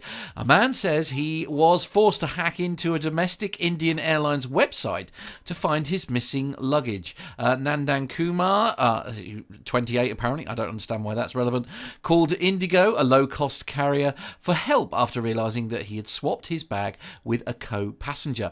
But after Indigo refused to help him trace the other person, Mr. Kumar said that he was able to retrieve information about him from the airline's website. Indigo told the BBC that at no point was the Indigo website compromised. Mr. Kumar says that he's not a professional hacker but had to do something to retrieve his luggage. In a series of tweets, Mr. Kumar, a software engineer, said by the time that he got to the airport luggage belt, a co-passenger had taken his bag and left. He told the BBC he only realised the mistake after getting home because both bags looked exactly alike. He was able to identify the other person's passenger name record number or PNR through a luggage tag, but when he called the airline to ask for information about the passenger, they refused to help, citing privacy and data protection rules. Mr. Kumar says he decided to take matters into his own hands. He started digging into Indigo's website using his co-passenger's PNR in the hope of finding an address or a phone number. He tried various methods, including the check-in process by editing the booking and updating the contact, but none of it worked. After all failed attempts, my developer instinct kicked in, he says, and I pressed the F12 button on my computer keyboard and opened up the developer console on the Indigo website. Mr. Kumar said, I thought, let me check the network logs. What he found was surprising. His co-passenger's phone number. To be frank, I only checked for a phone number or an email, basically anything I could use to get in touch to retrieve my bag. He says, however, the system's data should have been encrypted, adding that it allowed anyone to access private information. A PNR and a last name is very easy to get. People share their boarding passes. Anyone can see your bags, take a picture, and later use it to get your information, Mr. Kumar said. But it all ended well for Mr. Kumar and his bag. He said that his fellow passenger with the phone number he had retrieved from the system logs and the two met up to swap luggage. In a statement sent to the BBC, Indigo said that their customer care team followed protocol by not sharing any other passengers' contact details with another passenger. This is in line with our data privacy policies. The agent assured me that they would call me back when they were able to reach the person, Mr. Kumar said, but that call never came. In a statement sent to the BBC, Indigo Airlines said that attempts were made by the customer care team to facilitate the exchange of baggage, but it could not be completed as the calls went through unanswered. Now, I have to say, I've done a little bit of web development and all that kind of thing, and just to sort of briefly explain, I'm sure some of you have probably pressed F12 accidentally on your computer. What it essentially does when you do it is if you're on a web page, make sure you're on a web page first. What it essentially brings up is the code that is behind the web page that you're looking at. Now, websites are built up with lots of different files. There is some text on those pages as well, but there will be database files or text files that contain information that build that website. So the information that he found, i.e. this customer's telephone number or email number, lovely, Carlos is doing some hacking as we speak, won't be available in the public domain, but you will be able to find the log files for certain bits of information. So you go to the booking site, for example, you can press F12 and you can see the files that are used to access that information. Now, the bit that is very alarming for me, as Mr. Kumar said here, is that information should have had some kind of encryption on it, and there was absolutely no encryption on it. So although Indigo are saying there's been no data breach here, I strongly disagree, because I would class a person's telephone number as I suppose you only got the ID tag, which he knew because obviously he had the ID tag from the wrong case, and was able to search that ID tag, if you like, to find the customer's telephone number. And that's, for me, I still think far too much information readily available out there. Now, I would like to think that other websites that handle this kind of information, I'm hoping this is an issue unique to Indigo. Let's put it that way. So that's what's worrying me. Okay. Yeah, there's in the chat room. There's some people that are. I don't know anything about those. I don't know anything about websites or SQL injection. To me, that's like something you do at the doctor's every 12 years. But there's a few folks in the chat room that are saying that the story doesn't really add up, or it's not quite right. I don't know about the IT part of this, the website security part of this, but I do know that the name, there's a lot of information to be gained from just a luggage tag. It does have your name, it does have your PNR, it does have everywhere that you just were. It is very easy, and I'm sometimes surprised at how people just carry their boarding passes, their printed boarding passes, at least in the past, or just drop them or put them in a trash can, or just leave them in their seats. There's a lot of information that can be gained, if nothing else, from the piece of paper itself, or somebody could come up to you and pretend to know you, or say, hey, I just saw that you were in Birmingham, Alabama, and are you Hank Williams? Are you Armando? But yeah, something. I mean, I get that all the time from PTUK. People Yeah. shout that through the E terminal at Atlanta every time I go through. Of course. You get used to it. Well, there we are. Yeah. One of the things in all the years, and if my dad is watching this, which he probably might be, or he'll be listening to it next week, but one of the things that we've never done is put your name on his suitcase on the luggage tag, but never ever have I ever put my home address and telephone number on a luggage suitcase or a hand luggage bag. And I see it all the time when we travel in airports and stuff. People do still put their full name, full address, postcode, and telephone number on their luggage suitcases when they're going on holiday, which I just think is not the best thing to do. For me, as I say, my concern here is that text files are quite often used as a way of sort of searching for or building websites, if you like, that have got databases. Because text files can be used as data files, and an SQL dump, for example, is literally a text file with a load of, you've got the piece of data, then a comma, the piece of data, then a comma. So the bit that the data being there doesn't surprise me. The bit where it's not encrypted in any way is the part of this story that I hope is not true. I want John Jester to be 100% correct where he's saying that that's not the case.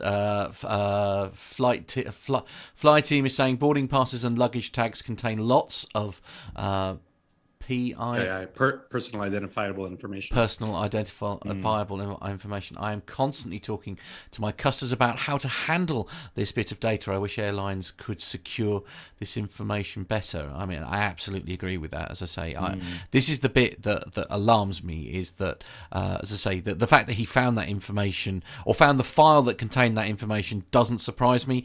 I dare say that's very easy to locate. You can very easily press F12 and see pictures that build up the website, for example. It's no different to finding a file that contains that data. It's the fact that you're able to access it without any form of encryption, and that's the bit that I'm worried Scary. about. It is, yeah, absolutely. Indeed. So that is where we bring the commercial news segment to a close on the show this week. Well done, everyone. Great stories this week, as always. And it's time, before we move on to the military news, because I know you're all excited about that coming up. And excuse me, I've just got a delivery in the in the home studio, cup of tea. Thank you. Oh, very good. Yes. It's time for our caption this just for fun. Now, I'm sure even I've stumbled across this picture. It's a very well used. It is picture on the internet. This one, indeed. It's. We'll pop the picture up. Armando will leave you in charge to describe it. Well, as you guys say, pretty much everybody on the internet has seen this, but it can only be an 8-year-old redheaded boy strapped to the front end of an old 737. I'm going to guess that's a 737-200, something like that. Yeah. On approach into some undisclosed airport. He doesn't look very happy about it. He's, I don't know if he's crying, if he's excited or something. But yeah, let's see. That's the picture. Indeed. First one. Carlos, you want to take the first caption? Yeah, Bob says, "Bloomin' trampoline park." Chris says, "Daddy, don't go." That one hits. Yeah, I could say that hits all pilots right in the heartstrings there. Jake says, new pitot tube in testing after child kicks seat back one too many times. David says, "It's clearly not my day. Nev told me the best seat is 1A at the pointy end, and now you're planning to land at Luton." No! Oh, dear. Oh, no. Sturman says, "A screenshot from the last Home Alone movie." Yes, absolutely. Richard says, "Take your kids to work week." Very good. And Alan says, "Kevin makes sure that he will not or never be forgotten in the next Home Alone movie." Yes. Very good. For a lot of love for the Home Alone stuff. Yeah, absolutely. James says, "He's definitely short and definitely on finals." Steve says, "Steam gauges." See, Steve's not even bothered about the fact there's a child on the front of the aircraft. Yes, more He's distressed worried by about the gauges on the flight deck. Quite. Jake says, takes a new meaning to the term "final destination." Wow. Okay. Oh, dark. John says, "Scream if you want to go faster." Indeed. I'm having. I can say I've got a few in the chat room, which hopefully John will pop up for us. Let's. Oh, hello. First one says, "This is from Richard Adams." It says, "Dad, my pitos hurt." Oh, John Jester. Oh dear, I'm a bit scared. What's next? Main man Micah says, "Daddy, let me in." Neil Lamworn is saying, can somebody do something about this, what's a fodler? Oh, Fodler. dear. Yeah, I like that. Okay. And my personal favourite from John Jester, Matt's first now failed come attempt at a on. parachute jump. This is why he doesn't want to do it again. This was actually a picture taken from his first jump. Yeah. Dirk S says, Captain to FO, do you know why the windscreen wiper isn't working? That's a bit brutal, isn't it? And Fly Team is saying, the new crying child seat. Bit Very harsh. good. Absolutely. I'm with you on that one, I'm afraid. So absolutely. that is our Caption This Just for Fun segment on the show. If you follow us on social media, make sure you follow us on Facebook. Look for us on there, Plain Talking UK. And on a Wednesday, I'll post another cap or picture for you to leave your witty captions to on a Wednesday. So make sure you look for us on Facebook, check us out on there, and join in the fun that is Caption This. Indeed. Just for fun. So we're going to hand things over for the next part of the show to Armando. Well, there's nobody here to complain about it. So, Matt, if you're ready, hit the button. Blast up bogeys 13550, Angel 16, heading 340. Okay. 108 boogie.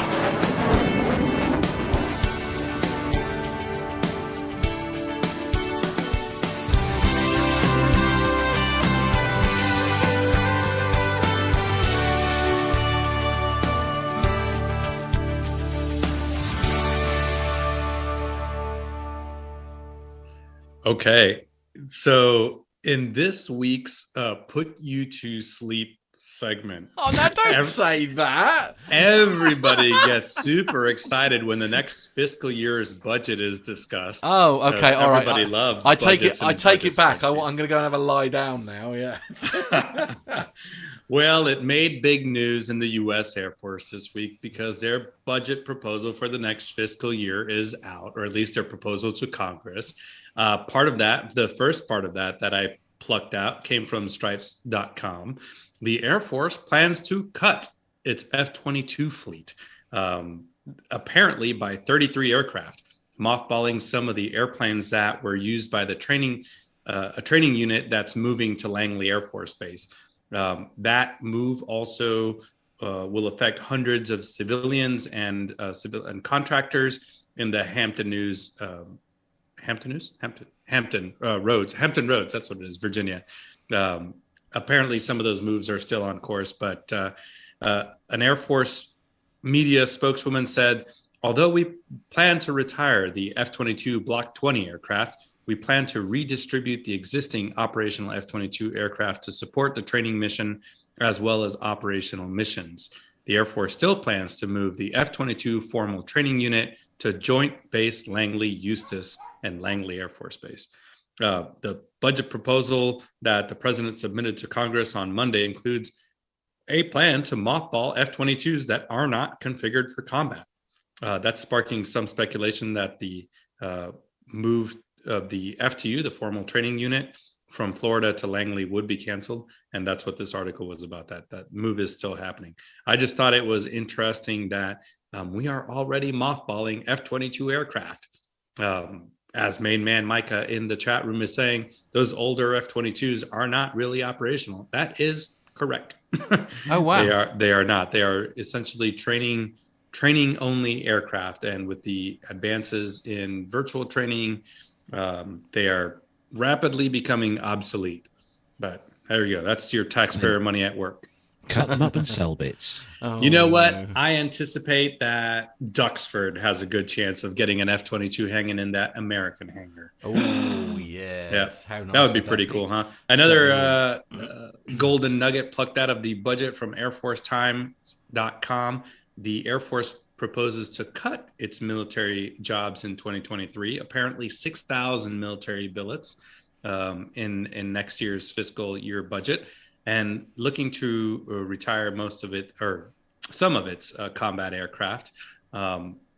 Another spokeswoman said, we're basically taking some end strength out of associated with the divestments. Okay, so what that means, the aircraft, T1 training aircraft, which are modified Beechcraft They are, oh gosh, what are they? BE 400s. They're T1 Jayhawks, Nextent Jet. Oh gosh, I can't remember. But they are being retired. Some F-22s that we just talked about, some E-3 airborne tracking aircraft are going to get retired. I have a different story on that. All of these result in the jobs associated with these particular aircraft kind of getting cut also. Now there's ebbs and flows in military strengths. I'll talk about that here at the end. But in total, the Air Force is asking Congress to fund a total of 657,000 billets across the active duty Air Force, the Space Force, the Air National Guard, and the Air Force Reserve, including its civilian workforce. Some of the numbers, the Air Force, when I was in at least, was right around 330,000 active duty, but that is getting cut by about 6,000 positions. So coming down to 323,000 for fiscal year 23, including, or actually not including 8,600 Space Force. They're calling themselves the Guardians. The last golden nugget out of the budget proposal from Air Force Magazine, the Air Force plans to retire half of its AWACS fleet of E-3 Sentries and most of the E-8 J-Stars in fiscal 23 and 24, but anticipates that a delay between retirements and new space-based intelligence, surveillance, and reconnaissance capabilities that could replace them could result in a slight gap in intelligence coverage. Basically, the reason they're cutting these aircraft is they're saying that in a modern conflict with a near-peer adversary, both the J-Stars and the E-3 AWACS are essentially not survivable. They would be gone in just a few minutes in the opening salvos of any kind of conflict. The Air Force plans to retire 12 of its 16 J-Stars aircraft. So that's pretty much the whole fleet. That is right on the heels of, there was another article that they're going to invest just over $200 million. Boeing put out a news release saying that they're going to start looking into the replacement for the E-3, for the AWACS. That's most likely going to go towards the E-7, the wedge tail that everybody's buying. So yeah, Alan White says, not surprised that the E-3s are being retired. Yes, they are indeed 1950s and 1960s airframes like I was talking about earlier. They are 707s when you can be much more efficient. Even the government is not immune to, cost-effective operations. So yeah, that's not a surprise to anyone. Let's see, let me look at some of the other chat room comments. Well, Dirk says, if they don't need an F-22, can I have one? Well, I don't know. We may be all be able to get a lottery ticket and maybe put one in our front yard. I know. Plane tags. Or we could all chip into one lottery ticket, get one, and put it in Ned's front yard. I'm sure he would want that. Wow. Okay, you do that. You do that at your own risk. Yeah, we'd have to paint it bright yellow though. Yeah, exactly. A yellow raptor. Surely he'd be the hit of his neighborhood. But hey, anyway, the reason I put this, anybody can go. Anybody that's really, really interested. There's a lot of news articles right now about the budget proposal. But the way this happened, this is not a surprise to anybody. It doesn't matter what administration is in charge. Every year, we have to plan out 5 years out, right? So we do that planning process, and the people in these jobs, these 6,000 jobs, aren't going to go tomorrow.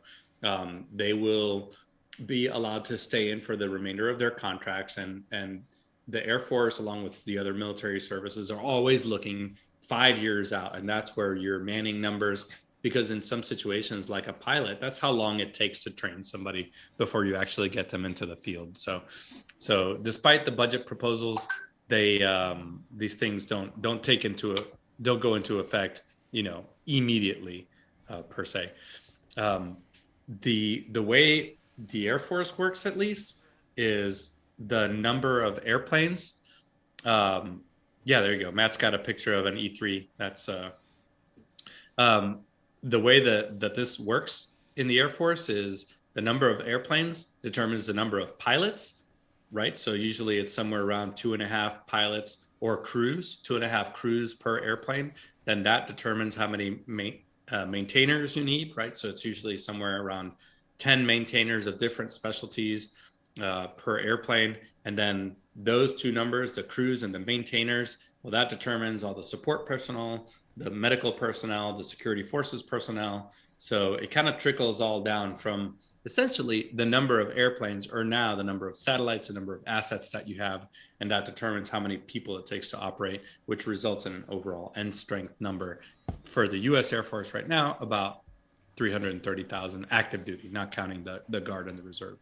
But these numbers kind of ebb and flow. So a 10,000 person change isn't really too big, you know. There you go. That's your 30-second lesson in Air Force budgets and billets and manpower. Woohoo! Sorry. So, toning down for this next story, because it's a bit of a sad story, this next one. This is come to us from the NY Times or NewYorkTimes.com. Navy plane crashes along Virginia's eastern shore, killing one crew member. The 5-seat plane crashed on Wednesday evening with 3 crew members on board, the Navy said. 2 were rescued, though. The small US Navy plane crashed on Wednesday along the Virginia's eastern shore, killing 1 crew member and injuring 2 others. The plane, an E-2D Hawkeye, crashed at about 7:30 near Wallops Island and go on, Armando. Chincoteague. Yeah. Chincoteague Bay. Yeah, that one. The Navy said in a brief statement early on Thursday morning. The Associated Press quoted a Navy officer as saying the aircraft had been conducting routine flight operations. The plane crashed at the bay near the eastern shore boundary of Virginia and Maryland, the airport reported, or the AP reported, citing the fire department in the Ocean City, MD. The crash site is around 150 miles southeast of Washington, D.C. 1 crew member was found dead in the aircraft, the Navy statement said, adding that divers from the fire department in Worcester County, MD, helped to recover the body. The other 2 crew members were rescued by the Maryland State Police and sent to Wallops Island to receive treatment for injuries that were not life-threatening, the statement said. The Navy said the crash was under investigation. It did not release the names of the crew members, saying that only their plane had been assigned to an East Coast Airborne Command and Control Squadron.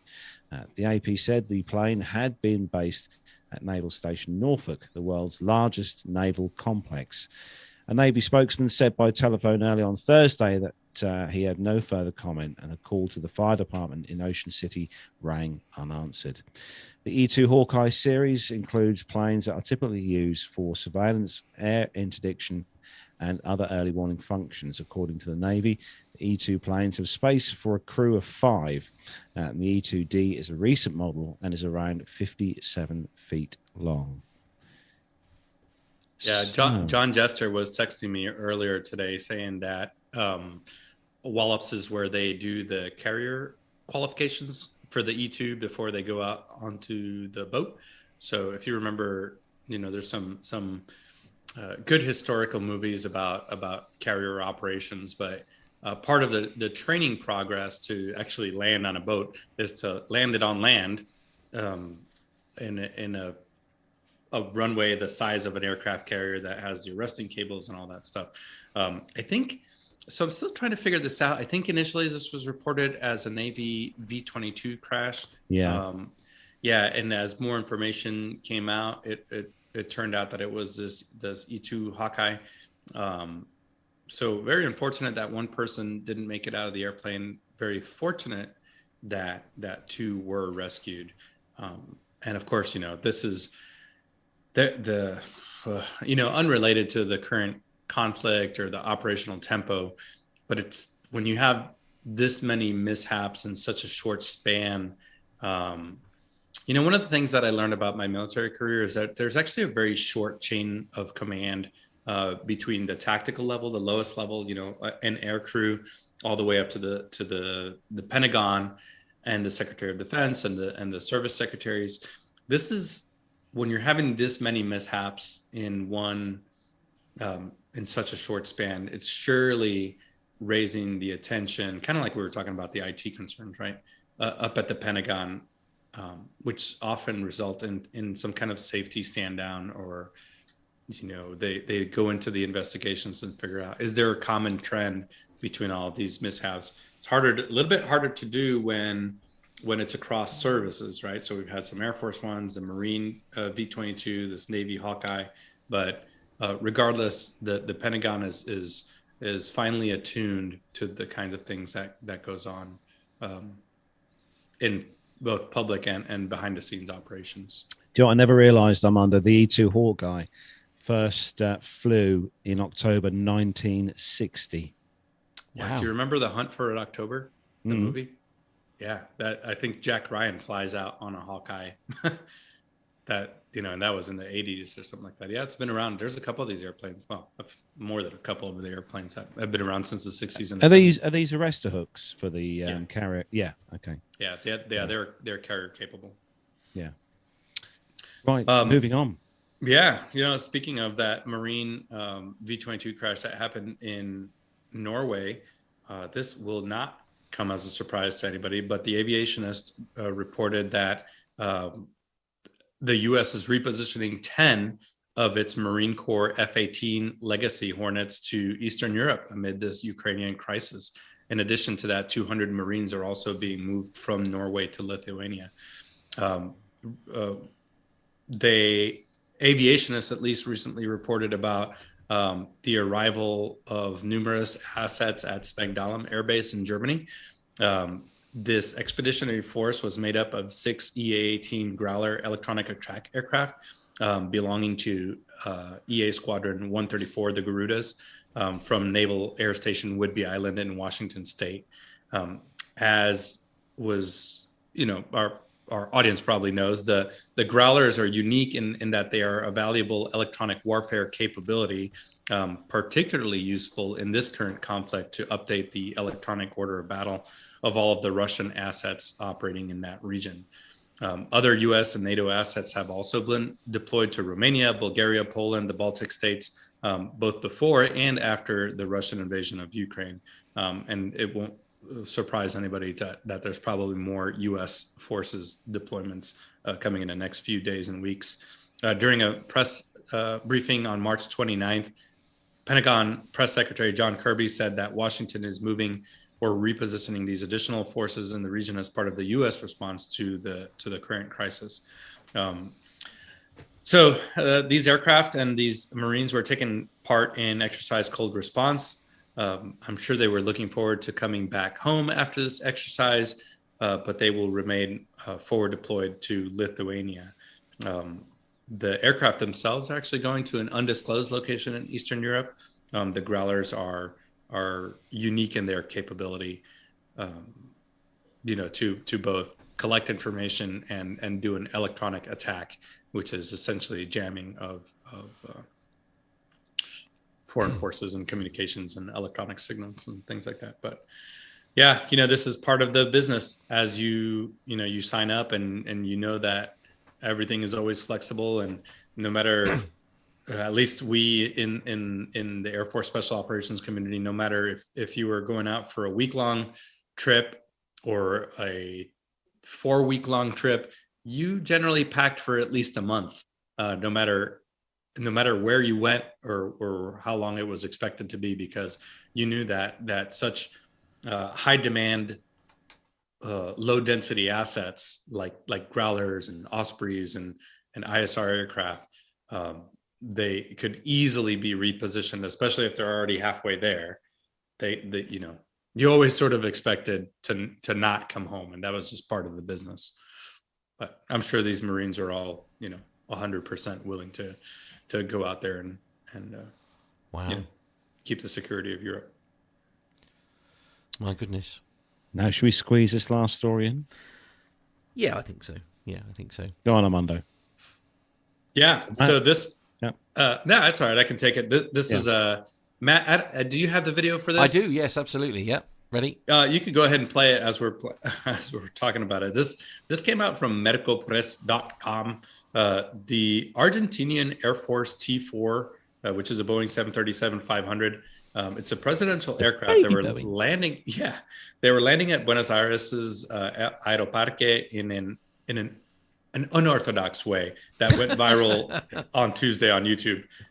The aircraft, like I said, is part of the presidential fleet. The control tower operators recorded the incident on their mobile phones and then uploaded it after noticing that the maneuver was anything but normal.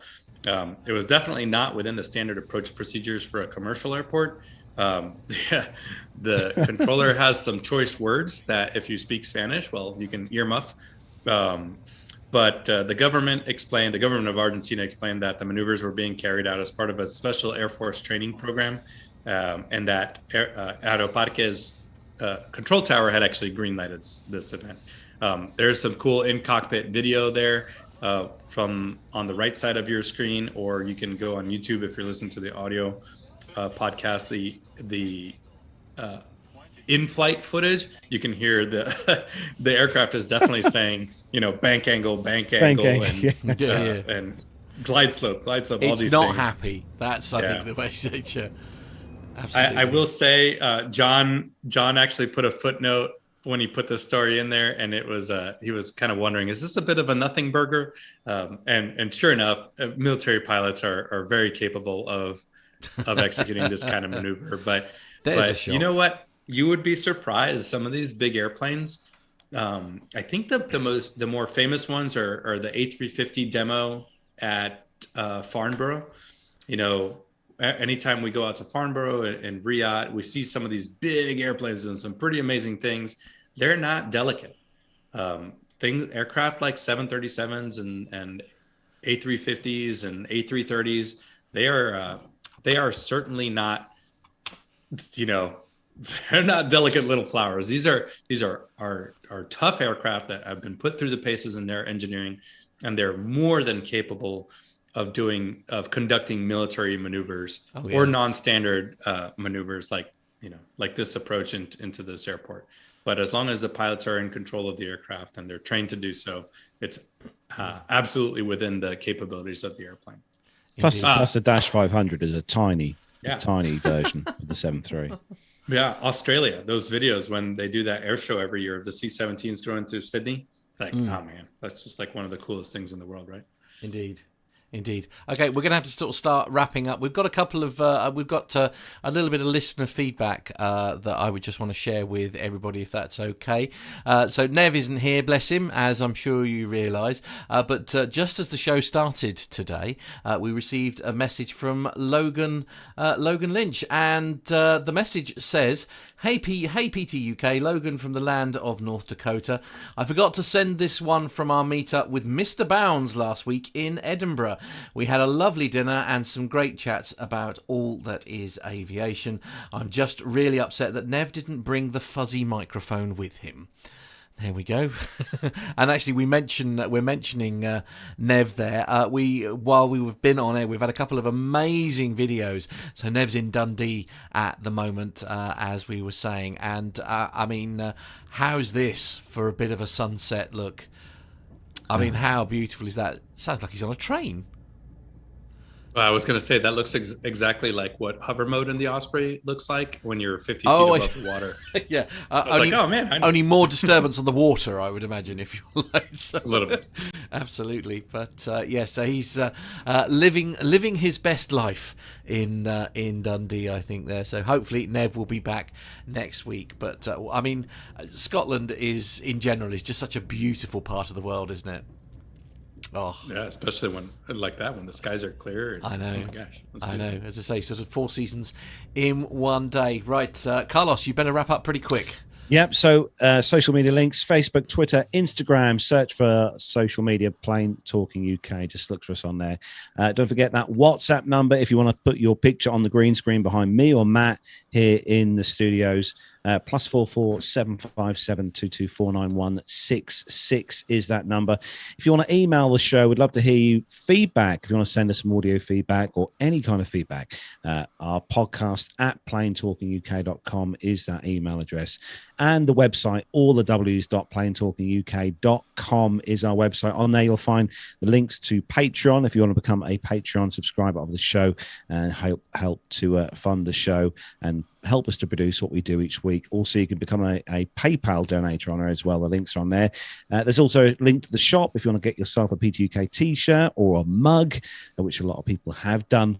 That link is on there. And also that shopping link for Amazon. If you do your shopping on Amazon, click on that link, use the link, and it will get a small referral fee for us. Doesn't cost you a penny, but it also helps when you're buying cat food, like I will be tomorrow morning. And that's about it, really. That is really all we have time for on the show this week. Big thanks to everyone who's joined us in the YouTube chat room this evening. Big thanks to all you guys and girls in there, all the family members, and everyone who downloads the show as an audio podcast. Thank you to you all as well. You are all legends. So that is all we have got time for this week on the show, episode 405. Don't forget to join us back next Friday on the show, where hopefully we'll have a full team back in full effect on the show for you next Friday. So that's it then, guys and girls, from me, Carlos, here in my home studio, from Matt in the P2K Master Suite studio, from Armando in his being packed away quite heavily studio, and a big thanks as well, not forgetting John, our awesome producer, who's done all the work in the background before the show. Take care, everyone. Have a great weekend, and see you next week. Goodbye, everyone.